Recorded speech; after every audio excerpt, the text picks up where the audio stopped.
នាយករដ្ឋមន្ត្រីថៃលោកស្រីផៃថងឋានស៊ីនវត្រាថាយោធាមានសិទ្ធិអំណាចក្នុងការសម្រេចចិត្តលើការប៉ះទង្គិចជាមួយកម្ពុជាបរទេសនាយករដ្ឋមន្ត្រីថៃលោកស្រីផៃថងឋានស៊ីនវត្រាបានបញ្ជាក់ថាស្ថានភាពនៅតាមព្រំដែនកម្ពុជាថៃនៅតែស្ថិតក្រោមការគ្រប់គ្រងដោយបដិសេធមិនឲ្យមានការបែកបាក់រវាងរដ្ឋាភិបាលនិងយោធានោះទេ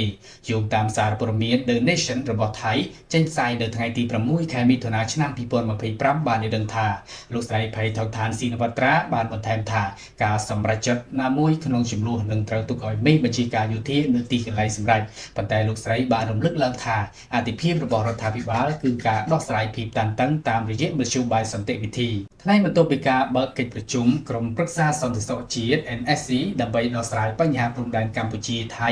នៅថ្ងៃសុក្រនេះលោកស្រីផៃថងឋានបាននិយាយថាផែនការដែលមិនបានគ្រោងទុកគឺនឹងកើតមានលោកស្រីបានកត់សម្គាល់ថាឧបនាយករដ្ឋមន្ត្រីនិងជារដ្ឋមន្ត្រីក្រសួងការពារជាតិលោកភូមិឋានវិជាយឆៃបានពិភាក្សាជាមួយសមាភិកីកម្ពុជារួចហើយនិងស្ថានភាពទាំងមូលនៅតែមានស្ថិរភាពលោកស្រីថាភាគីទាំងអស់ទាំងយោធានិងរដ្ឋាភិបាលកំពុងធ្វើការយ៉ាងជិតស្និទ្ធជាមួយគ្នាមិនមានចំនួនរវាងភាគីទាំងពីរទេយើងដឹងពីទំនួលខុសត្រូវរៀងៗខ្លួននិងរក្សាការសម្របសម្រួលដ៏ល្អ